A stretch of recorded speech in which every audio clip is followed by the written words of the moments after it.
Yang berbahagia keluarga besar almarhum Bapak Haji Itang Tatang dan Ibu Hajah Dewi Saltika sebagai orang tua dari putri tersayang Ananda Ririn Aryani yang insya Allah sebentar lagi akan datang hari-hari yang paling bersejarah dalam kehidupan panjang Ananda Ririn Aryani. Kita tentu saja berharap hari yang paling bersejarah itu menjadi tonggak kehidupan meniti masa depan yang jauh lebih baik, baik di dunia maupun di akhirat. Dan beliau menghadirkan kita dalam rangka tasyakur binikmah atau disebut sebagai walimatul imlak. Walimah dalam rangka mempersiapkan, mengkondisikan calon mempelai, begitu juga calon orang tuanya. Jadi dua-duanya dikondisikan. Bagi calon mempelai karena akan berumah tangga, tentu ada pesan atau nasihat yang mesti disampaikan. Begitu juga bagi orang tuanya atau adik kakaknya, karena tentu saja kehidupannya tentu berbeda setelah anaknya diserah terimakan amanahnya, tanggung jawabnya kepada suaminya kelak, maka berpindah tanggung jawab itu sehingga ada semacam sikap psikologis bagi orang tua ketika anaknya berpindah tempat atau berpindah rumah misalnya begitu, mengikuti jejak suami. Untuk itu kita hadir di sini dalam rangka mendoakan kepada beliau semua keluarga ini ya, sehingga nanti akan mendapatkan berbagai kebaikan atau hikmah yang didapatkan dari acara walimatul imlak ini. Itu yang patut kita syukuri pada Allah Subhanahu wa Ta'ala. Yang terhormat juga Ketua RT 01 yang senantiasa terus menuntun kita semua atau mendampingi kita dalam berbagai kegiatan yang diselenggarakan atau diadakan oleh warga RT 01. Terima kasih banyak ke Pak Jajang yang tidak pernah bosan terus mendampingi kita semua. Dan tentu saja yang dirahmati Allah Subhanahu wa Ta'ala, ibu-ibu pengajian ya, yang hari ini semuanya kompak, seragam ya. Apa baik pakaiannya ataupun kerudungnya sama semua. Mananya apa? Mananya memang pernikahan itu harus sekufu, Bu. Harus bukan apa ya? Bukan sederajat tapi ya selevel gitu ya. Karena kalau tidak nanti akan compang ya. Jadi Rasul menyarankan kepada kita kalau menikahkan itu hendaknya ya nggak jauh beda gitu ya, sehingga mirip-mirip seragamnya. Dan itu diabadikan pada pakaian pengantin kan. Mempelai prianya bajunya ini, wanitanya bajunya ini, mirip sama. Bahkan orang tua juga sama, nggak jauh beda, tidak jauh berbeda. Maksudnya apa? Agar seragam, baik jasmaninya juga rohaninya, zahirnya, batinnya sama. Itu yang dimaksudkan sekufu, gitu ya. Salam serta salam semoga juga tercurah dan terlimpah kepada baginda Nabi besar Muhammad SAW, keluarganya, para sahabatnya, dan semoga saja juga terlimpah kepada kita sekalian, wabil khusus kepada calon mempelai yang sebentar lagi akan melaksanakan ijab kabulnya ya. Dan itu yang patut kita berikan sholat kepada Nabi Muhammad SAW, karena Islam nih Bu ya, Allah itu tidak menghendaki hambanya ini, manusia ini ya, sebagai umat yang terbaik fi ahsani taqwim. Kita nih Bu, umat paling terbaik, ciptaan Allah yang paling terbaik. Dan Allah tidak ingin manusia ini menyalurkan hasrat kehidupannya itu tanpa tuntunan, tanpa batas, tanpa bimbingan, dan tanpa arah.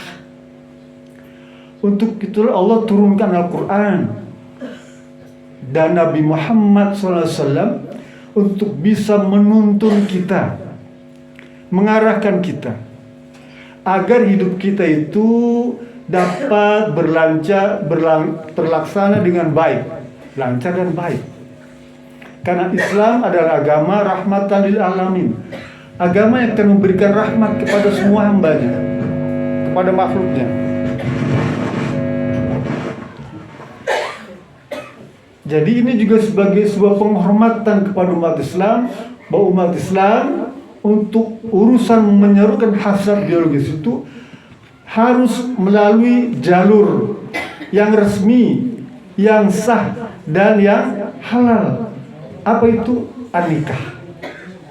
Rasul bilang, an-nikahu sunnati, faman ahabbani falyastanna bisunnati. Nikah itu adalah sunnahku. Siapa saja yang mengaku cinta kepadaku, kepada Nabi Muhammad, maka laksanakanlah sunnahku. Oleh karena itu, pernikahan itu dalam Islam itu adalah ibadah, dan dituntun dengan syariat. Ada tata caranya, ada syarat rukunnya, sehingga apa yang menjadi cita-cita rumah tangga seperti sakinah, mawaddah, warahmah akan terlaksana. Kalau tidak melalui jalur yang resmi, Ibu lihat dalam beberapa hari ini Kabupaten Bandung dikejutkan dengan penyekapan seorang wanita kekasihnya gitu, selama 3 tahun dan disiksa. Bayangkan betapa ngerinya pelaku umat Islam yang dicontohkan itu. Mereka orang Islam semua, Bu. Orang Islam. Tetangga kita masih di Kabupaten Bandung, ya. Orang Ciaro gitu ya, mohon maaf ya. Ciaro itu Kabupaten Bandung, Bu ya. Nagreg, ya. Betapa sadisnya dan kejamnya perlakuan seorang laki-laki kepada kekasihnya. Baru sekedar pacar saja sudah segitu kejamnya, apalagi nanti kalau sudah berumah tangga. Itu yang kita tidak ingin terjadi pada anak keturunan kita. Nauzubillah, Bu ya. Jangan sampai anak keturunan kita mengalami hal yang sama. Oleh karena itu, Islam mengajarkan, jadikanlah agama itu sebagai sandaran untuk melangsungkan bahtera rumah tangga. Nikah itu merupakan ikatan jasmani dan rohani, laki-laki dan perempuan, dalam bentuk ijab kabul dengan tuntunan, syarat, dan rukunnya. Itu nikah. Dan ini merupakan ikatan yang sangat kuat. Nanti Ibu bisa rujuk, cek di Quran surat An-Nisa 21. Ada 3. An-Nisa 121, An-Nisa 154, dan Al-Ahzab ayat 7. Cerita tentang misaqan ghalidho, ya. Apa itu misaqan ghalidho? Ikatan yang kuat. Di dalam ayat 21 Allah berfirman tentang misaqan ghalidho antara calon mempelai laki-laki dan calon mempelai wanita. Kalau dia sudah ijab kabul, maka dia dalam bentuk misaqan ghalidho, ikatan yang kuat, tidak bisa dipisahkan. Seperti key and lock, ya, mengunci dia. Key and lock itu ya, kunci. Yang kedua, misalkan gali itu pada surat An-Nisa ayat 124. Juga Allah terangkan tentang misalkan gali itu, sebuah perjanjian antara Allah dan hambanya dengan umat beragama, itu kaum Yahudi. Berjanji untuk apa? untuk taat kepada Allah Subhanahu wa taala. Dan itu diikat dalam perjanjian misalkan ghalidho. Sama seperti orang menikah. Misalkan ghalidho. Perjanjian Allah dengan hambanya juga misalkan ghalidho. Yang ketiga, surat Al-Ahzab ayat 7. Allah juga sebutkan tentang misalkan ghalidho. Perjanjian yang sangat kuat antara Allah dan para nabi. Bayangkan, para nabi saja tuh orang yang soleh, orang yang baik, masih diminta perjanjiannya tuh. Takut melenceng gitu ya. Nabi masih diminta perjanjian oleh Allah. Janji dulu kamu kalau pengen jadi nabi. Ya. Seperti kita jadi PNS. Saya dulu PNS disumpah dulu. Ya, disumpah. Takut apa? Salah arah. PNS saja diminta perjanjiannya dengan Allah. Kita pun sama. Ya. Diminta perjanjiannya, apalagi suami istri rumah tangga. Harus ada perjanjian. Sehingga sebelum ditandatangan itu surat pernikahan itu kan disampaikan tuh nanti besok lusa Anda Ririn Aryani ya akan mendengarkan sigat talib ya, janji dari suami itu ya, bahwa sekian hari sekian kalau bisa tidak ada nafkah maka pasalnya ini janji. Itu cara yang Rasul tuntun kepada kita, kepada suami, agar dia berjanji untuk tidak menyia-nyiakan seorang istri. Jadi kalau ada sekarang, mohon maaf nih, ada istri disia-siakan oleh suami, cek dulu janji nggak waktu menikah, ada nggak Bu? Jangan sampai Bu ya, jangan sampai warga kita ya RW 13 ini ada istri yang disia-siakan oleh suaminya, ditelantarkan oleh suaminya. Jangan Bu ya, karena kita ingin menunjukkan rumah tangga itu bahtera, rumah tangga itu seperti sebuah perjalanan yang panjang dan jauh. Bukankah kita tahu kalau sholat itu kan cuma beberapa menit selesai. 5 menit itu sholat udah hebat Bu. Saum itu cuma 12 jam lah selesai. Tapi kalau rumah tangga dia tidak ada batas. Sampai batasnya ajal memisahkan salah satu di antara suami atau istri. Baru berakhir panjang. Sehingga kata Rasulullah hadis Ibnu Majah, "Man tazawwaja imra'atan faqad istakmala fi nisfi din, falyattaqillah fi nisfil akhir." Siapa saja yang mempersunting menikahi berumah tangga seorang wanita, sesungguhnya dia telah melaksanakan separuh urusan agamanya. Urusan agama selesai dengan berumah tangga, separuh itu ya. Falyattaqillaha fi nisfil akhir, dan takwa kepada Allah untuk selebihnya, yang separuhnya. Jadi separuh berumah tangga, bersyukur ibu berumah tangga. Falyattaqillah, separuh lagi tinggal bertakwa kepada Allah Subhanahu wa taala melalui apa? Amalan-amalan yang wajib. Jadi beruntunglah orang-orang yang sudah berumah tangga. Dan rumah tangga itu ibadah. Sehingga persoalan apapun ya, atau kebaikan apapun yang terjadi dalam rumah tangga itu semuanya bernilai ibadah. Dan persoalan yang ada pun harus diselesaikan dengan cara ibadah. Semua ibadah. Ada 4 hikmah ya dari kehidupan rumah tangga. Yang pertama untuk mendatangkan ketenangan dan ketentraman. Orang yang sudah berumah tangga, maka dia akan merasakan tentram, nyaman dan damai. Kata siapa? Kata Allah Subhanahu wa taala. Nanti baca surat Ar-Rum ayat 21. Yang orang sering tulis di dalam surat undangan tuh ya. Ar-Rum ayat 21. Antara tanda-tanda kebesaran Allah itu apa? Seorang laki-laki memiliki pasangannya, ya, untuk mendapatkan kehidupan yang sakinah, mawaddah, warahmah. Sakinah bermakna ketenangan, mawaddah bermakna kasih dan sayang, rahmah menandakan kecintaan Allah Subhanahu wa taala kepada kita semua.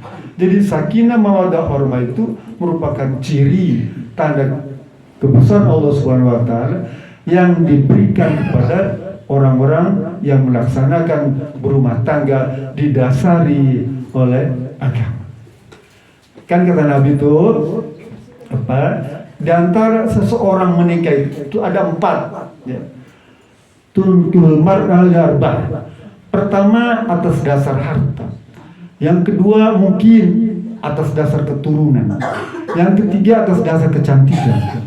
Yang keempat atas dasar agama. Tapi Nabi menutup hadis tadi dengan fazfar bidzatiddin taribat yadak. Hendaklah kalian itu menikah atas dasar agama. Karena di sanalah akan kau dapatkan yaminuk, yaitu apa? Tanggung jawab. Orang yang menikah atas dasar agama, maka akan merasakan ada tanggung jawab itu. Oleh karena itu di antara salah satu hak dan kewajiban seorang suami atau istri ada tanggung jawab.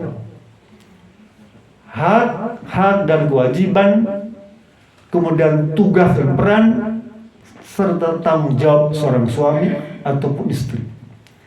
Kalau nanti suami istri itu melaksanakan hak dan tanggung jawabnya, tugas dan perannya serta tanggung jawabnya tadi itu, begitu juga istrinya, dia laksanakan hak dan kewajibannya, kemudian tugas dan perannya serta tanggung jawabnya, maka apa yang menjadi tujuan rumah tangga, sakinah, mawaddah, warahmah akan tercapai. Sebentar lagi Anda dari Rin, ya, akan berubah statusnya. Hari ini masih status sebagai lajang. Di pundak Ananda ada hak dan kewajiban sebagai seorang anak kepada orang tuanya, ya, pada adik kakaknya, pada saudaranya. Nanti lusa Ananda Airin akan berubah. Airin bukan berubah statusnya menjadi seorang istri. Maka di pundak Ananda ada hak dan kewajiban, tugas dan peran serta tanggung jawab sebagai seorang istri. Apa diantaranya? Taat pada suami. Sekarang Ananda taat pada orang tua. Karena tanggung jawab itu berpindah pada suami, maka Ananda taat pada suami itu jauh lebih utama dibandingkan ketaatan pada orang tua. Sampai dulu ceritakan oleh Nabi, ada seorang wanita, karena suaminya bepergian, orang tuanya datang bertamu, sulit untuk bisa menerima, menunggu izin dari suaminya. Segitunya. Dulu tidak ada handphone, di zaman para rasul nggak ada handphone, sehingga nggak bisa komunikasi dengan orang tuanya, dengan suaminya. Sekarang gampang, Pak. Ada oma, opa datang dari kampung nih, ya, datang ke rumah. Kira-kira apa, setuju nggak nih kalau opa oma tidur di sini, bermalam di sini? Ya, minta izin dulu. Karena ada suami, ya. Kata papanya, iya silakan aja. Senang bahkan, udah. Ya. Kalau bisa jangan lah, gitu, ya. Bilang aja sama opa omanya, Pak, oma, suami saya nggak setuju, jadi opa oma di depan aja, di ruang tamu aja, gitu. Cuma kelewatan apa gitu ya? Kelewatan kejam. Ya. Tapi itu ada, itu hadis, tapi bukan memang dasar hukum, paham ya? Itu hadis, tapi bukan jadi dasar hukum, ya, yang mendatangkan apa dosa, tidak, gitu. Bolehlah sebagai orang tua. Yang kedua, hikmah pernikahan apa? Untuk menyalurkan hasrat biologis, ya. Di zaman sekarang ini, Pak, di saat godaan lingkungan cukup kuat untuk mempengaruhi syahwat, ya, apa contohnya? Film, ya, luar biasa. Memang kita nggak ada bioskop sekarang, tapi kan filmnya udah di dalam genggaman tangan kita. Film pendek lewat WA, lewat Instagram, lewat Facebook, lewat Twitter, itu semuanya membangkitkan sesuatu yang luar biasa. Foto, ya, foto itu juga cukup mengganggu, ya. Fashion, pakaian, bayangkan bagi laki-laki. Wong sekarang ini jadi tren, Bu ya. Mohon maaf, di pramugari lah. Pakai kerudung, ya. Kerudung. Kan busana muslim ya. Pakai baju panjang tuh, gamis tuh, kayak abaya. Tapi sengaja dibelah sampingnya kan. Saya nggak tahu tuh, sengaja atau emang karena model. Mungkin tren kali ya. Model kali Bu ya. Itu sengaja. Jadi kalau duduk itu dengkulnya kelihatan. Dia pakai kerudung, dan itu sekarang jadi mode di kalangan ibu-ibu pengajian. Oh, saya ngajar banyak Bu, di pengajian. Nah, kalau kebetulan nggak pakai kaos kaki Bu, itu dia pasang tato kelihatan tuh, buntut ular, tatonya kan begitu ya. Maaf, kan ada menteri aja kan dulu ya, tatonya sampai ke kaki-kaki kan, pakai kerudung. Nah itu fashion. Yang keempat, fantasi, cerita. Ya. Kan di grup suka banyak cerita tuh, cerita yang membangkitkan syahwat kan, ya, muncul. Kemudian apa? Food, makanan. Semua makanan itu berkalori tinggi, yang membangkitkan syahwat baik laki-laki maupun wanita. Sementara dia belum punya istri, belum punya suami. Makanan yang berkalori tinggi akan mengganggu. Ya. Bayangkan, kalau itu tidak dibatasi dengan akhlak Bu. Ya. Orang pacaran, mohon maaf nih ya, datang jam 10 malam, pulang jam 1. Kira-kira ngapain dia? Nggak ada bapaknya, nggak ada ibunya. Rusak lah. Ya. Sehingga saya juga berpesan kepada kita semua ya, agar juga peduli dengan, katakanlah yang gampang sekarang anak-anak mahasiswa lah, mahasiswa ini jaga tuh, jangan sampai kemudian kebablasan ya. Kita tetap berbaik sangka, tapi kan perlu dicegah.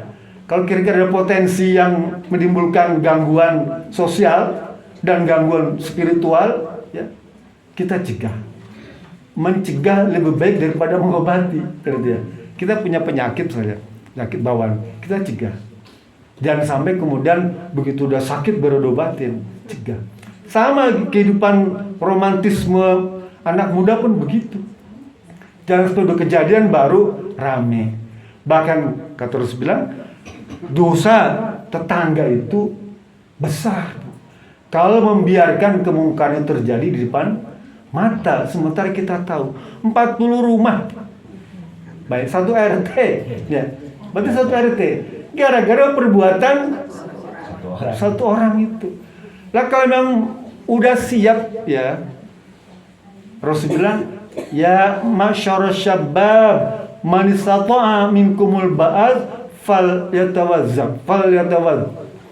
Kalau ya, wahai anak muda, kalau sudah siap untuk menikah, ya, cocok, kemudian syaratnya terpenuhi, nikahkanlah. Fal yatawajj. Fa in taf'alu takun fitnatun fil ardi wa fasadun kabir. Karena kalau tidak dilaksanakan itu, maka akan terjadi fitnah besar dan kerusakan di RT itu. Enggak RT yang lain. RT itu kan 40 rumah, ya. Atau RT berarti kan. Tuh, saya pesan kepada kita semua nih, kalau ada tetangga nih, misalnya kerabat, teman, dari depan mata tuh, panggil. Gimana kira-kira? Ya, apa mau begini terus? Kalau udah cocok, kan pergi ke awal sebentar. Ya. Kan biayanya murah juga, nggak mahal-mahal sekarang mah ya. Bahkan mungkin kalau jika perlu nih, mohon maaf nih ya, bikin list, RT bikin list nih buat menikahkan anak gitu. Contoh di sana nggak di sini nih, Cigondewas nih, Cigondewas kan. Bikin list kita nikahkan, udah selesai. Kalau nggak bisa juga, nggak mau juga, orang tuanya menikahkan secara agama, selesai, kan gitu ya. Tuh, ini cara penyelesaian yang baik daripada nanti timbul fitnah. Karena biasanya kebakaran yang besar itu berawal dari percikan api yang kecil. Ya. Percikan api yang kecil berakibat pada kebakaran yang besar. Yang ketiga, hikmah ya dari menikah itu apa? Untuk mendapatkan keturunan. Ya. Mendapat keturunan ini penting. Idza mata Adam inqadha amaluh illa ihda min salasin waladun salih yatuna. Ya. Sesungguhnya jika seseorang itu meninggal dunia, maka putuslah seluruh amalnya kecuali salah satu dari 3 perkara. Apa diantaranya? Waladun salih yatuna, anak soleh yang mendoakan orang tuanya. Wanita solihah yang mendoakan orang tuanya. Bahkan Bu, nih, di antara perhiasan dunia, Rasul bilang, ad-dunya mataun. Dunia ini apa? Perhiasan dan menyenangkan. Wa khairu mataiha al-mar'atus salih. Dan di antara perhiasan yang paling bagus, yang paling indah apa? Wanita solihah. Wanita soleh ada perhiasan yang paling bagus, paling indah, paling hebat, gak ada yang lain. Dan kalau dia sudah menikah, ya Rasul bilang nih, dia menjadi syarat kebahagiaan. Jadi ada 4 syarat rumah tangga yang bahagia. Ya, yang pertama, antakuna zaujaha solehatan. Istrinya jadi istri yang soleh. Karena tadi wanita soleh, maka sekarang sudah berumah tangga jadi wanita solihah. Itu salah satu syarat untuk mendapatkan kebahagiaan. Bahagia di dunia dan bahagia di akhirat. Yang kedua, kata Rasulullah SAW, auladu abraro. Anak keturunan yang baik. Ya. Istrinya solehah atau suaminya soleh, anaknya baik. Yang ketiga, wa khulata'us sholihin. Tetangganya nih, teman-temannya juga baik semua. RT 1 kompak, semuanya baik. Kalau di kegiatan tinggal tadi share, yuk kita kumpul semua. Itu salah satu indikator khulafaus sholihin. Tetangganya baik, peduli, ya, mau ikut serta, mau turut ambil bagian dalam kehidupan kerukunan tetangga atau kerukunan warga. Khulafaus sholihin. Dan yang keempat, warizquhu antakuna fi baladi. Rizkinya nggak jauh-jauh, masih di kota Bandung, masih di Jawa Barat, masih di Indonesia. Nggak sampai harus ke Arab Saudi, nggak harus ke Malaysia, nggak harus ke Hong Kong, nggak harus ke Taiwan. Khawatir pulang-pulang tinggal nama, pulang-pulang cacat. Tapi rizkinya deket-deket aja, masih di kota Bandung. Ya. 4 ini syarat untuk menjadi bahagia. Apa yang pertama? Jadilah wanita solehah atau laki-laki soleh. Yang kedua, anak keturunannya baik-baik. Yang ketiga, tetangganya baik. Dan yang keempat, rezekinya nggak jauh amat, dekat-dekat aja. Maka dia pasti orang yang akan bahagia dunia dan akhirat. Yang keempat, hikmah di dalam berumah tangga. Apa? Untuk membangun kehidupan sosial kemasyarakatan. Ananda Ririn dan Ibu Hajah Dewi Sartika. Hari ini Ananda masih lajang. Ananda Ririn. Besok lusa Ananda akan berubah statusnya menjadi seorang istri. Dan di sana tentu Ananda akan punya orang tua, ya, baik yang masih hidup maupun sudah meninggal. Ada 4 orang tua yang kedudukannya sama. Orang tua baik itu orang tua kandung ataupun orang mertua, sama, punya 4, masih hidup atau sudah almarhum. Kebetulan Ananda Ririn besannya sudah meninggal semua ya, dia tetap orang tua, masih ada hubungan ya. Yang kedua, Ananda Ririn juga akan punya adik atau kakak ya, punya adik kakak. Dan Ibu Haja juga akan punya besan keluarga. Artinya apa?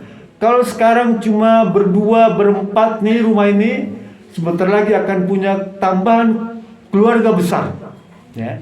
Sehingga ikatannya bukan hanya sekedar hubungan pribadi antara Ririn dengan Ananda Mulwandi, tapi juga ikatan 2 keluarga besar, antara keluarga besar almarhum Bapak Haji Tang Tatang dan keluarga besar Bapak Oce Setiawan. 2 keluarga besar. Bahkan kita pun sebagai tetangga, sahabat nih juga akan punya relasi, hubungan dengan keluarga besar Bapak Oce Setiawan, atas dasar menjadikan Anda Ririn sebagai mantunya. Artinya apa? Ini adalah hikmah di dalam pernikahan, bukan hanya membangun keluarga saja, tapi juga membangun masyarakat yang harmonis, menjadikan bangsa yang berdaulat dan negara yang kuat. Jadi panjang misi rumah tangga itu. Oleh karena itu, rumah tangga itu panjang dan luas. Bayangkan kalau kita misalnya berumah tangga itu seperti orang berlayar, bepergian. Di sana ada ombak dan gelombang yang tinggi, angin topan yang besar, batu karang yang cadas gitu. Sehingga kita perlu dibekali.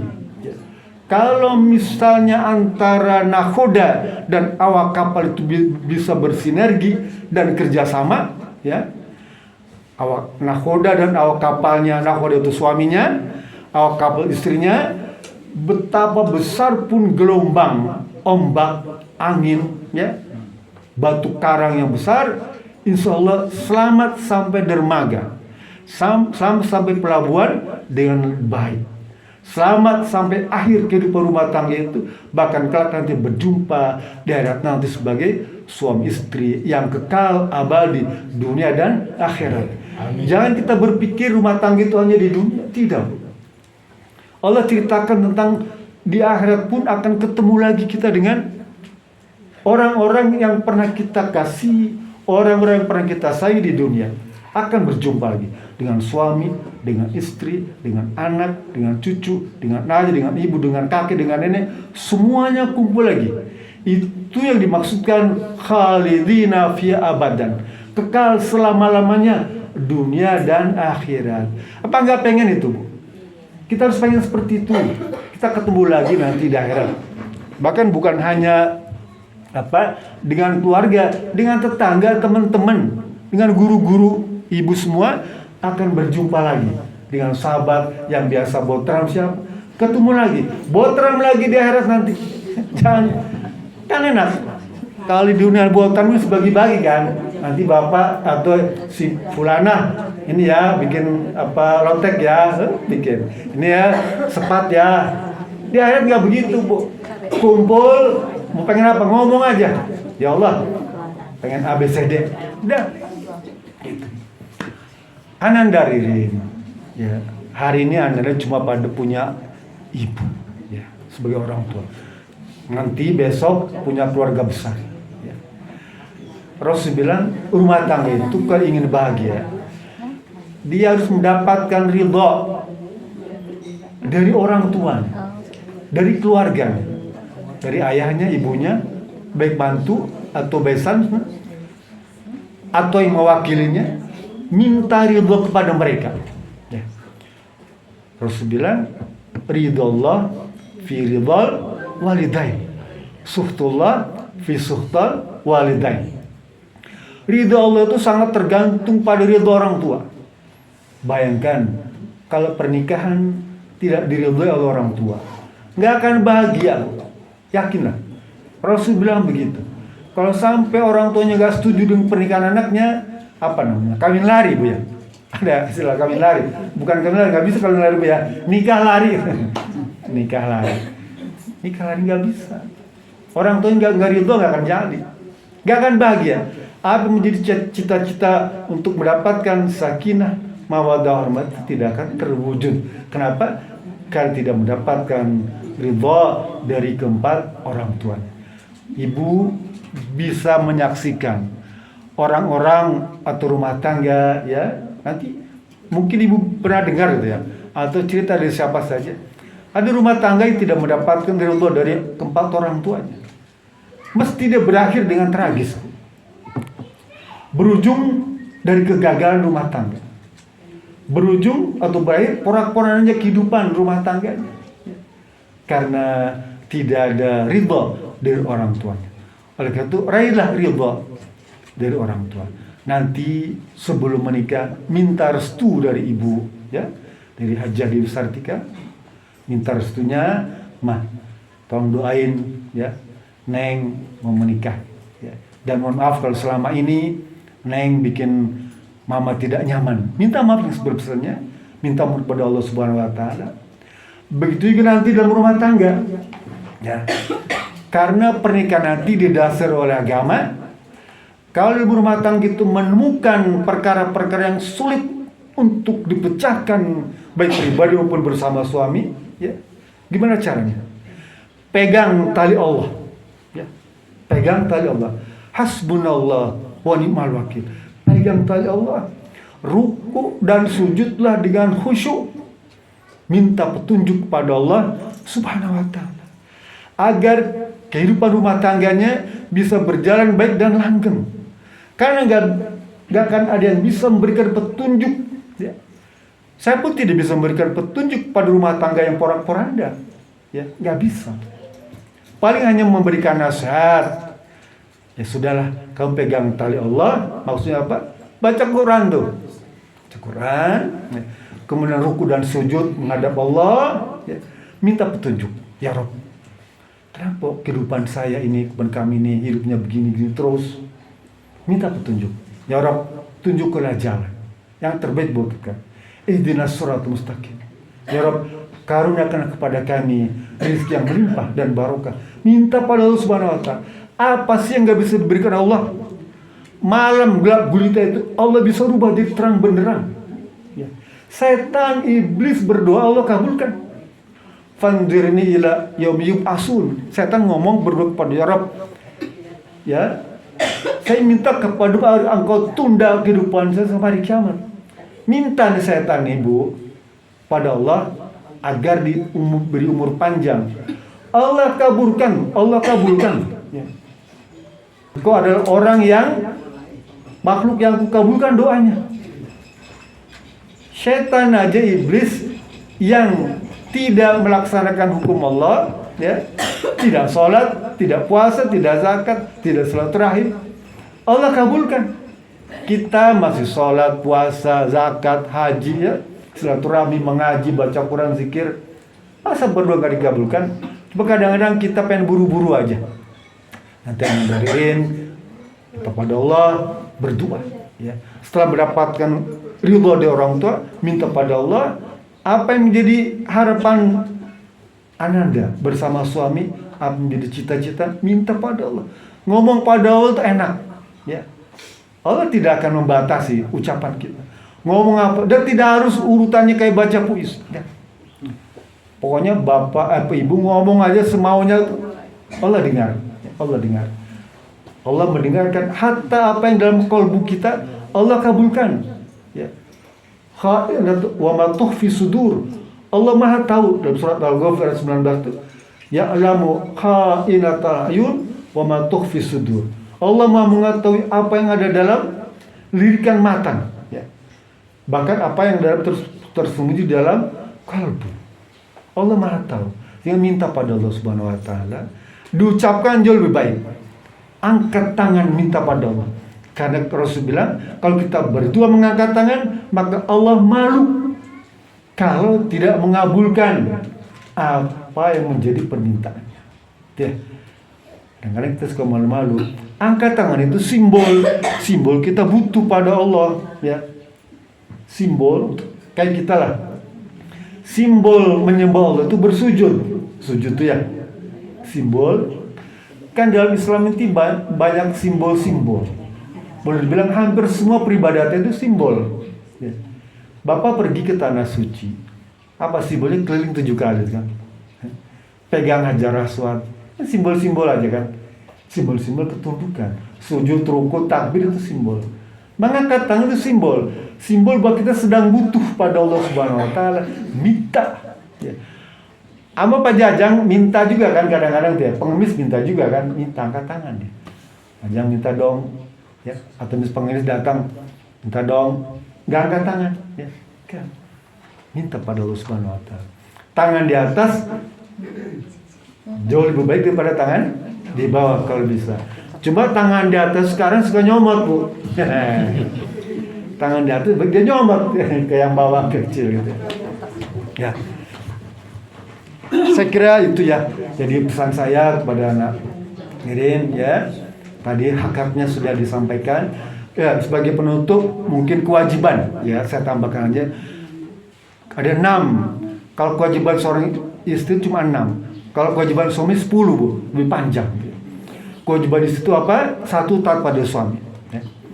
Yang kedua, melayani suami dengan baik. Ya. Yang ketiga, pergi dengan izin suami. Kalau kita puasa saja, puasa sunani, kalau tanpa izin suami, kita dianggap sebagai berdosa. Ya.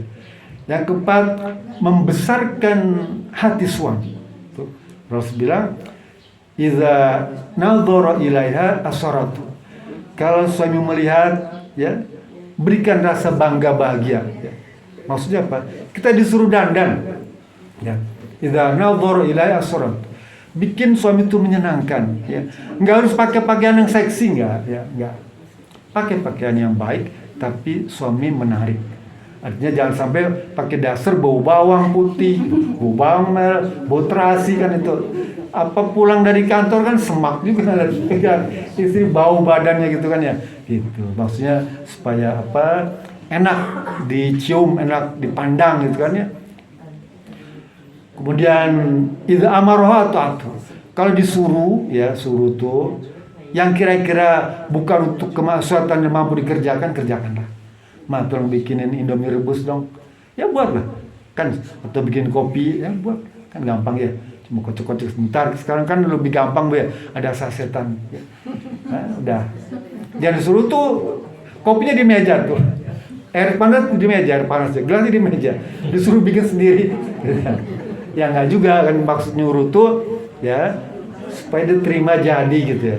Bahkan jika perlu nih, sebelum suami minta itu berikan, nah minum pulang kantor teh manis ya atau apalah teh yang menyenangkan. Itu ganjarannya Rin, sama dengan Rin pergi umroh ya, ngasih segelas itu Bu ya suami itu sama dengan orang pergi umroh. Sekarang pergi umroh 30 juta paling enggak kan ya. Cuma ngasih minum segelas suami ganjarannya sama. Umroh. Nanti pulang dari sini ibu siapkan tuh gelas tuh. 30 bukan gelas, 1 teko pas suruh minum nih. Ya, biar umurnya berkali-kali gitu. Itu ya. Kemudian wa idza aqsama ilaiha abaratu. Jika suamimu marah ya. Marah, aksamalnya itu sebetulnya marah ya, abaratu, udah sabar dan tenang saja, tenang. Jika perlu apa memberikan kedamaian, mohon maaf Pak, memang Mama lupa tadi nggak nyiapkan itu, nggak ngasih tuh Pak RT apa macam-macam, bilang minta maaf, kan gampang ya. Yang keempat, kalau suaminya tidak ada ya, nah Ririn harus bisa menjaga harga diri dan harta suami. Ya, harga diri dan harta suami. Dan yang kelima, kewajiban seorang wanita apa? Menjaga, terima pemberian suami dengan ridho, besar atau kecil. Ya. Nafkah tuh, ya, diberikan besar atau kecil, terima dengan baik, gitu ya. Kalau besar, alhamdulillah. Kalau sedikit ya, kenapa kok sedikit gitu kan ya? Kenapa kurang tahun ini? Minta gitu. Bilang sama suami, dan ridho dengan ikhlas. Apa yang Suami berikan itu yang terbaik yang Ririn terima. Rasanya itu bisa kami sampaikan, dan saya minta keikhlasan untuk penutupnya. Nanti kita baca beberapa ayat suci Al-Quran dan kita tutup dengan doa. Ya.